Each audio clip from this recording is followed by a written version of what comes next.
ओम शांति। 29 जनवरी 2026।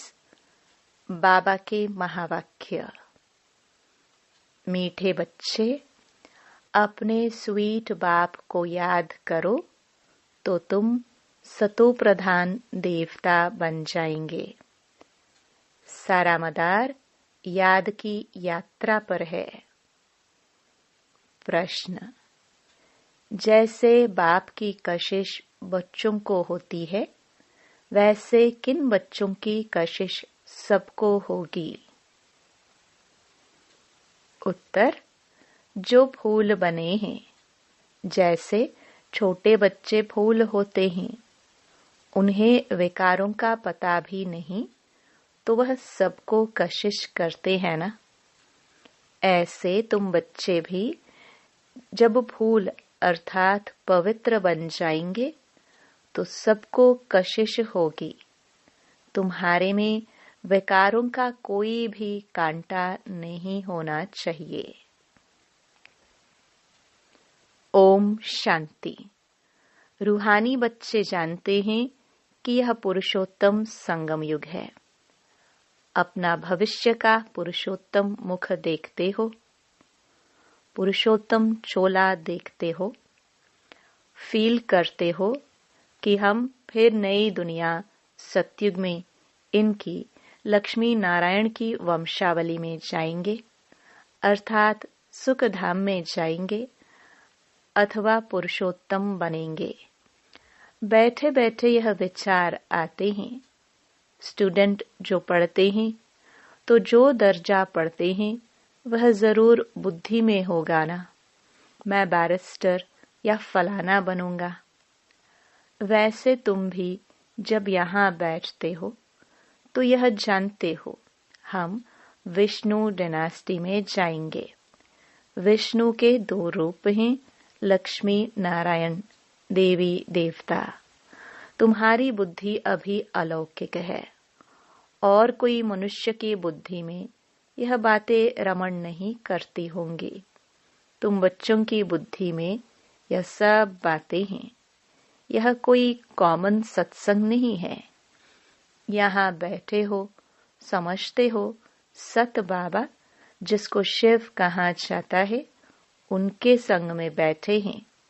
शिव बाबा ही रचता है, वही रचना के आदि मध्य अंत को जानते हैं और यह नॉलेज देते हैं।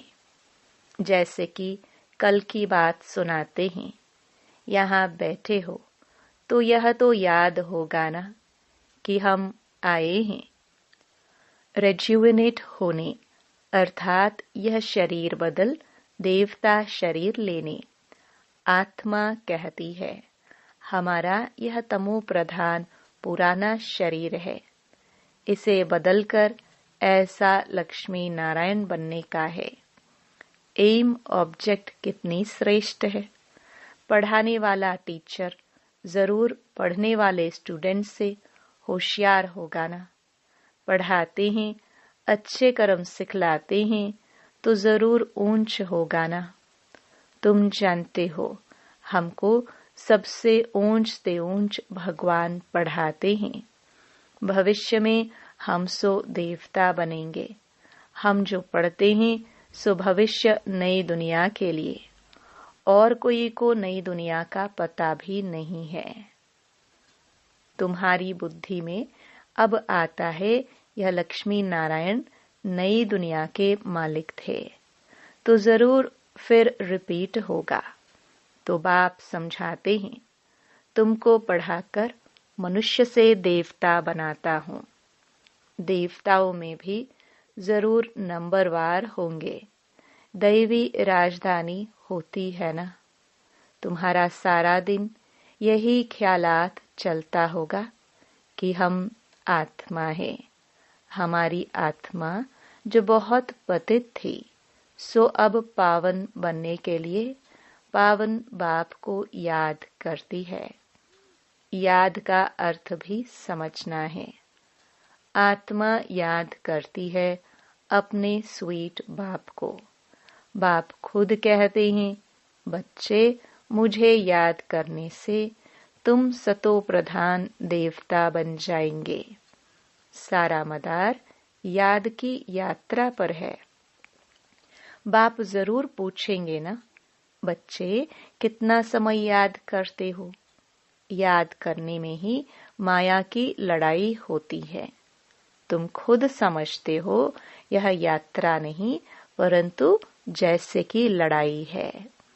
इसमें विघ्न बहुत पड़ते हैं। याद की यात्रा में रहने में ही माया विघ्न डालती है, अर्थात याद भुला देती है।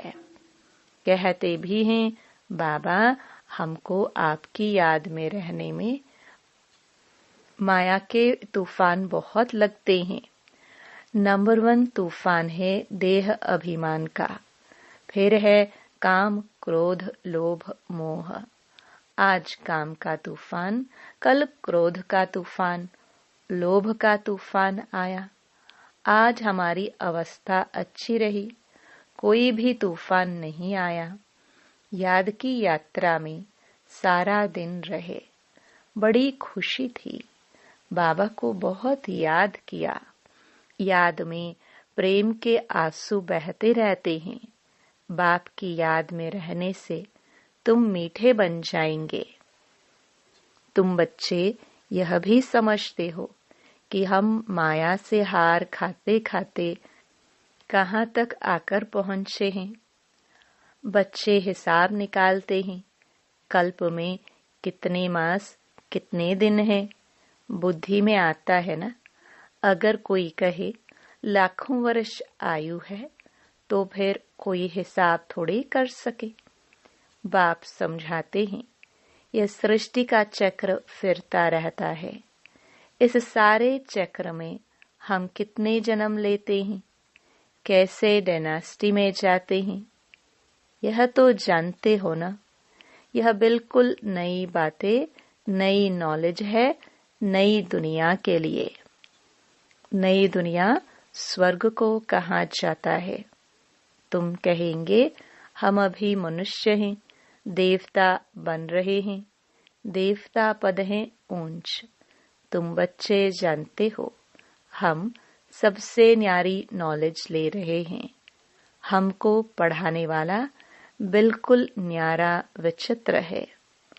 उनको यह साकार चित्र नहीं है, वह है ही निराकार। तो ड्रामा में देखो कैसा अच्छा पाठ रखा हुआ है। बाप पढ़ाए कैसे तो खुद बतलाते हैं, मैं फलाने तन में आता हूँ। किस तन में आता हूँ वह भी बताते हैं। मनुष्य मूंझते हैं, क्या एक ही तन में आएगा? परंतु यह तो ड्रामा है ना, इसमें चेंज हो नहीं सकती। यह बातें तुम ही सुनते हो और धारण करते हो और सुनाते हो। कैसे हमको शिव बाबा पढ़ाते हैं, हम फिर और आत्माओं को पढ़ाते हैं।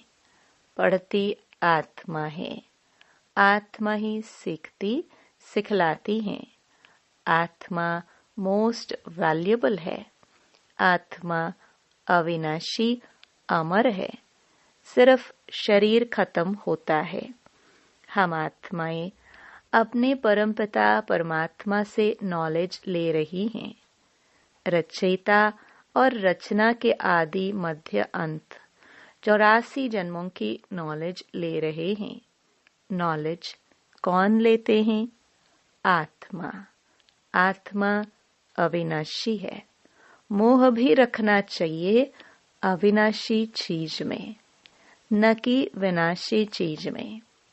इतना समय तुम विनाशी शरीर में मोह रखते आए हो। अभी समझते हो हम आत्मा है, शरीर का भान छोड़ना है। कोई कोई बच्चे लिखते भी हैं, मुझ आत्मा ने यह काम किया, मुझ आत्मा ने आज यह भाषण किया, मुझ आत्मा ने आज बहुत बाबा को याद किया। वह है सुप्रीम आत्मा, नॉलेजफुल। तुम बच्चों को कितनी नॉलेज देते हैं। मूल वतन सूक्ष्म वतन को तुम जानते हो। मनुष्यों की बुद्धि में तो कुछ भी नहीं है, तुम्हारी बुद्धि में है रचता कौन है। इस मनुष्य सृष्टि का क्रिएटर गाया जाता है तो जरूर कर्तव्य में आते हैं। तुम जानते हो और कोई मनुष्य नहीं जिसको आत्मा और परमात्मा बाप याद हो। बाप ही नॉलेज देते हैं कि अपने को आत्मा समझो। तुम अपने को शरीर समझ उल्टे लटक पड़े हो। आत्मा सत चित आनंद स्वरूप है। आत्मा की सबसे जास्ती महिमा है। एक बाप के आत्मा की कितनी महिमा है। वही दुख हरता सुख करता है।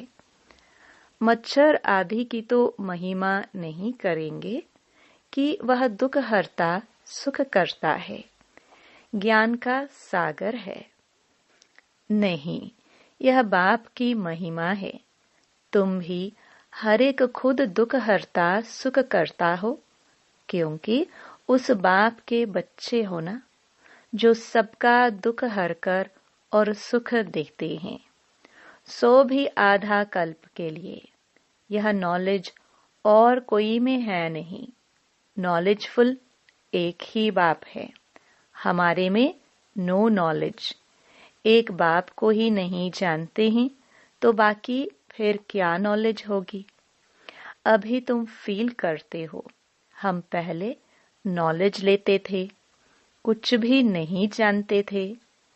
बेबी में, छोटे बच्चे में नॉलेज नहीं होती है और कोई अवगुण भी नहीं होता है, इसलिए उनको महात्मा कहा जाता है, क्योंकि पवित्र है। जितना छोटा बच्चा उतना नंबर 1 फूल। बिल्कुल ही जैसे कर्मातीत अवस्था है। कर्म विकर्म का कुछ नहीं जानते, सिर्फ अपने को ही जानते हैं। वह फूल हैं, इसलिए सबको कशिश करते हैं। जैसे अब बाबा कशिश करते हैं। बाप आए ही हैं तुम सबको फूल बनाने। तुम्हारे में कई बहुत खराब कांटे भी हैं। 5 विकार रूपी कांटे हैं ना। इस समय तुमको फूलों और कांटों का ज्ञान है। कांटों का जंगल भी होता है। बबूल का कांटा सबसे बड़ा होता है। उन कांटों से भी बहुत चीजें बनती हैं, भेंट की जाती हैं मनुष्यों की। बाप समझाते हैं, इस समय बहुत दुख देने वाले मनुष्य कांटे हैं, इसलिए इनको दुख की दुनिया कहा जाता है। कहते भी हैं बाप सुख दाता है, माया रावण दुख दाता है। फिर सतयुग में माया नहीं होगी तो यह कुछ भी बातें नहीं होंगी। ड्रामा में एक पार्ट 2 बारी नहीं हो सकता। बुद्धि में है सारी दुनिया में जो पार्ट बजता है वह सब नया। तुम विचार करो, सतयुग से लेकर यहाँ तक के दिन ही बदल जाते, एक्टिविटी बदल जाती। 5000 वर्ष की पूरी एक्टिविटी का रिकॉर्ड आत्मा में भरा हुआ है, वह बदल नहीं सकता। हर आत्मा में अपना पार्ट भरा हुआ है। यह एक बात भी कोई समझ नहीं सकते। अभी आदि मध्य अंत को तुम जानते हो। यह स्कूल है ना। सृष्टि के आदि मध्य अंत को जानना है और फिर बाप को याद कर पवित्र बनने की पढ़ाई है। इनके पहले जानते थे क्या हमको यह बनना है? बाप कितना क्लियर कर समझाते हैं। तुम पहले नंबर में यह थे, फिर तुम नीचे उतरते उतरते अब क्या बन गए हो? दुनिया को देखो क्या बन गई है। कितने ढेर मनुष्य हैं। इन लक्ष्मी नारायण की राजधानी का विचार करो, क्या होगा।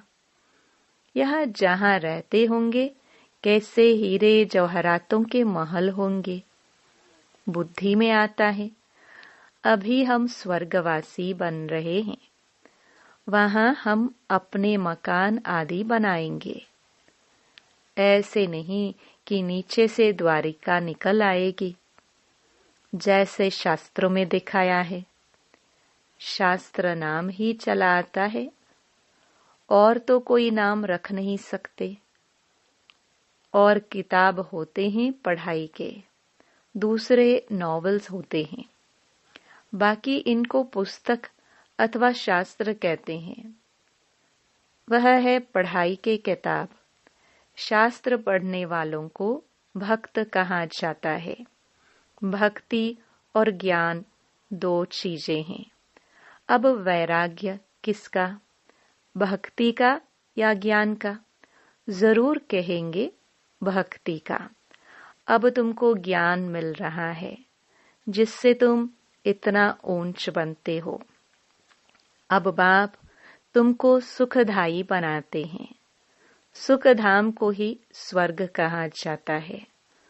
सुखधाम में तुम चलने वाले हो तो तुमको ही पढ़ाते हैं। यह ज्ञान भी तुम्हारी आत्मा लेती है। आत्मा का कोई धर्म नहीं है, वह तो आत्मा है। फिर आत्मा जब शरीर में आती है तो शरीर के धर्म अलग होते हैं। आत्मा का धर्म क्या है?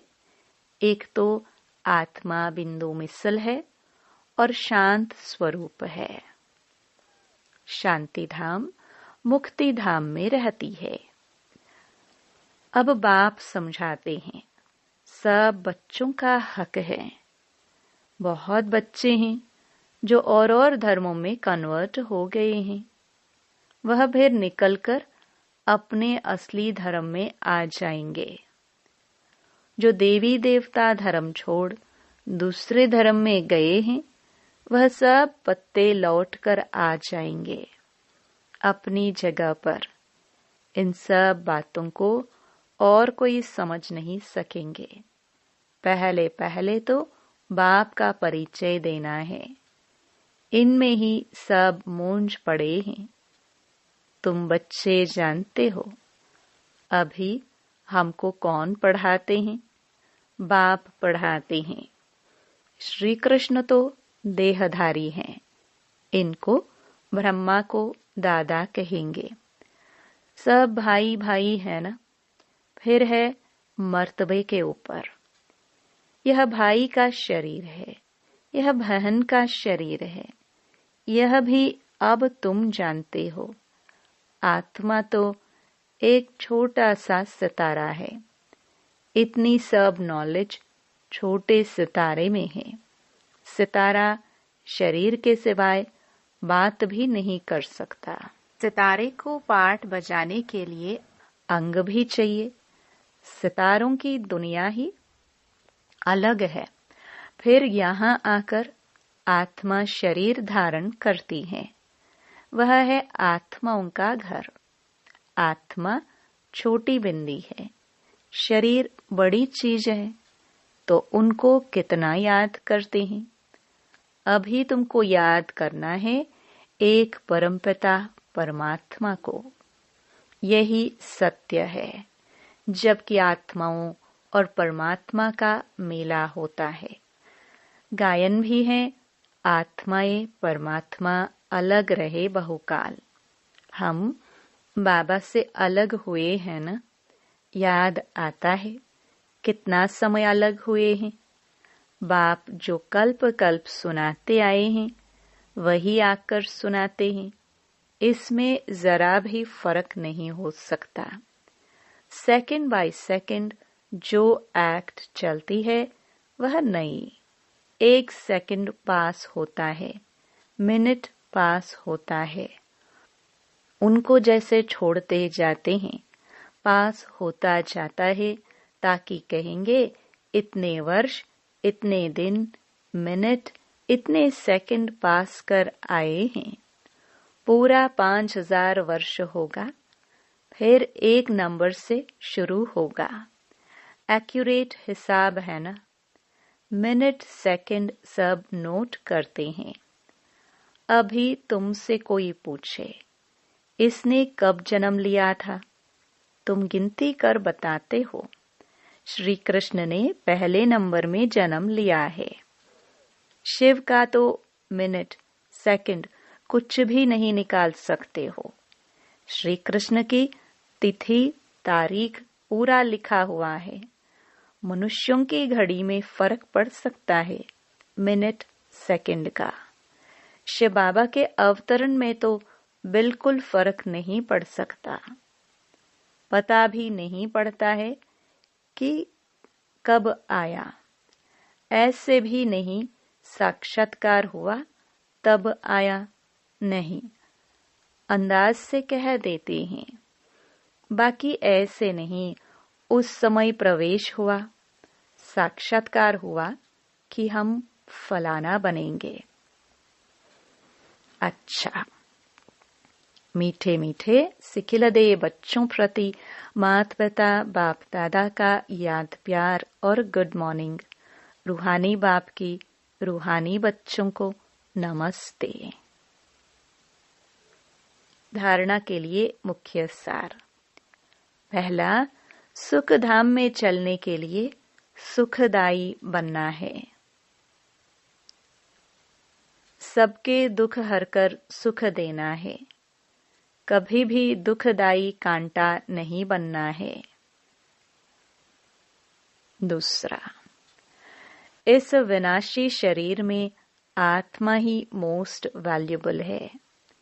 वही अमर अविनाशी है। इसलिए अविनाशी चीज से प्यार रखना है। देह का भान मिटा देना है। वरदान। अपने अनादि आदि स्वरूप की स्मृति से निर्बंधन बनने और बनाने वाले मर जीवा भव। जैसे बाप लोन लेता है, बंधन में नहीं आता, ऐसे आप मर्जीवा जन्म वाले बच्चे शरीर के संस्कारों के स्वभाव के बंधनों से मुक्त बनो। जब चाहे जैसे चाहे वैसे संस्कार अपने बना लो। जैसे बाप निर्बंधन है, ऐसे निर्बंधन बनो। मूल वतन की स्थिति में स्थित होकर फिर नीचे आओ। अपने अनादि आदि स्वरूप की स्मृति में रहो। अवतरित हुई आत्मा समझकर कर्म करो तो और भी आपको फॉलो करेंगे। स्लोगन। याद की वृत्ति से वायुमंडल को पावरफुल बनाना, यही मनसा सेवा है।